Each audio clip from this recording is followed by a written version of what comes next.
Guys, this is Tasha from Dollswillbedolls, also known as Dolls of Dynasty. In front of you, you see I'm sitting in front of my computer and I have this green screen background and I have these two Barbie dolls in the screen and I want to change the settings. I already have it here in my timeline, as you can see.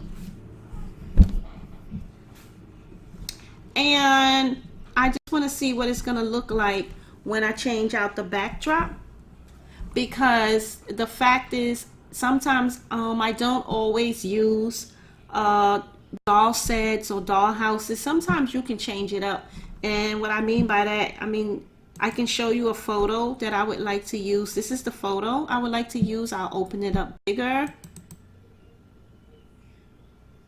So this is the photo I would like to use. It's beautiful. I think it's from The Sims. I'm not really sure, but that's what it is. And always when you're going to do green screen, make sure your photo is 1920 by 1080.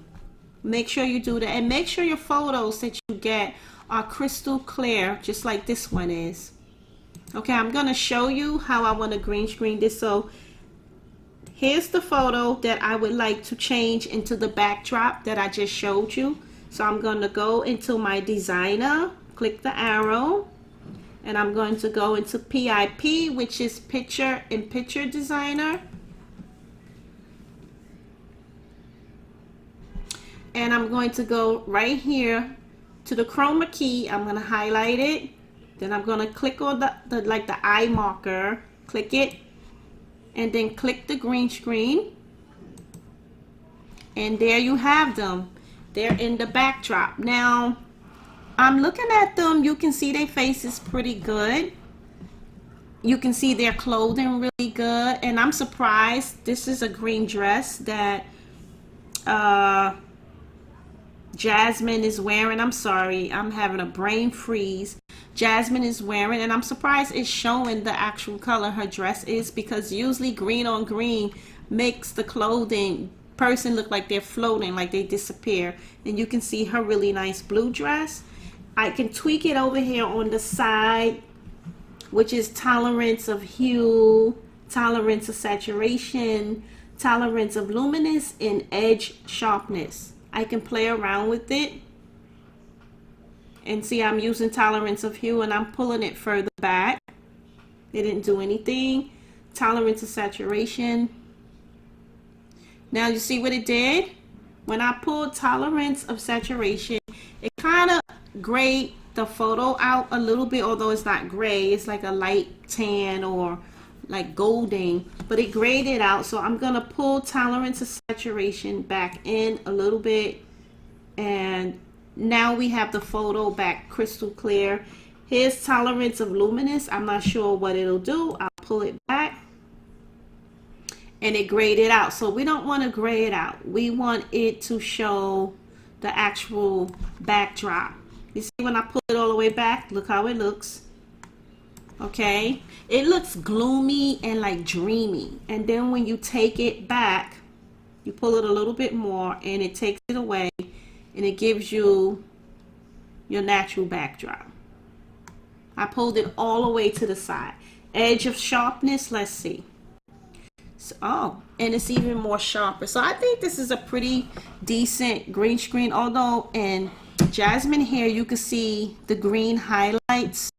So there's got to be something else that I could do to tweak it and get that out. But some people, when they're using green screen, they don't really care about all of that. It's the beauty, it's putting them into another backdrop, especially for people who don't have doll sets or they don't have doll houses to put their dolls in. And plus, this is just really nice just to take photos of them in different backgrounds. So I think you can see their faces really good.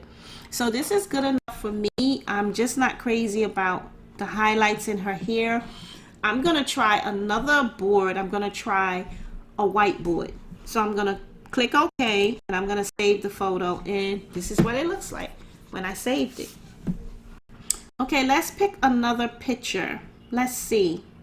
because anytime you're going do, excuse me, anytime you're doing green screen, you got to have your objects or your dolls. Someone like myself, I'm going to use dolls. You got to have them in a green screen backdrop. Okay, so let's just find another photo to put them in. Let's just take this right here. I'm going to open it up and show you. How about we put them in this backdrop? I love the way this looks, because I think dolls look so pretty in these type of backdrops, because this is like a Sims backdrop. You know, the Sims, the game. And I just went to Google and I just found a lot of backdrops from Sims. I just simply typed in Sims townhouses or Sims houses, whatever, either one. So I would like to put them in this backdrop and see what that looks like. So I'm going to close this out. I'm going to pull this picture right here to the timeline. By the way, guys, I am using Power Director. You can see it right here. It's Power Director Ultra 16. This is what I'm using. This is my computer software. This is what I use when I edit my videos for my YouTube channel. Okay, so here's this photo. So let's just take this picture of the girls and let's try to, there you go. It came right up without me even having to fix it. What do you think of this one? Let's open it up.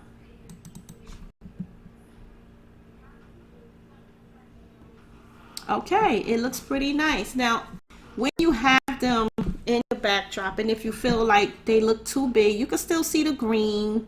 So I have to figure it out. Maybe I can try a whiteboard to see, but we'll see. But I really think they look pretty good. You know, they look pretty good in this. Because before, when I used to do green screen, it didn't look this well. So this looks pretty good. Just that the hair, the highlights are a little off. You can still see the green casting through the hair, even over here. So I like it. So that's all you really do to change your dolls into a different setting. You just do stuff like that. Let's just say we had this, right? We want to try this house or this backdrop. And this is what it looks like. And I love it, right? It looks like it's nighttime or evening time. So let's just take the photo of the girls, which is right here in this green screen. You see my cursor. I'm going to slide it over. And let's see what they look like in that backdrop. There you go. This is what it looks like. So guys, this is what people be doing when you see them using these different backdrops with their dolls or their objects, whatever you're using in it. This is what it looks like. Okay, so I'm going to end the video right here, and I'm going to come back with something else to show you. Oh, another thing, guys. Okay. Okay. The picture of the girls that's actually in the green screen backdrop, which is right here. If you want to shrink them down, you'd have to go, I have to go back to designer, back to PIP designer. It opens up. And if I want to shrink them, if they look too big in the backdrop, you just click up here. And it turns into like a little arrow, and you can pull it down and you can shrink them down. Notice the way I took the picture, you don't see their feet. They're actually on white stands, so I didn't want to show that. And you can kind of move them around in the photo, but you know, it looked pretty funny like this, right? There's no feet, right? And the other part of their legs are gone.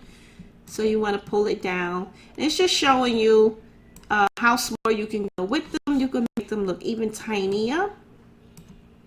You know, you just click on the arrow and just bring it down. You can make them look really small. And you know, you make them look like they're living in this world, right? This doll world. This is what a lot of us doll video creators are doing. A lot of us, we buy a lot of doll houses or doll sets, or we create so many different doll sets. But this is a quick way of creating a backdrop if you don't have any doll sets. But I actually like having doll sets, but sometimes I love to green screen also. So I'm going to come out of this. And I'm going to show you another trick, so I'm going to stop the video for now.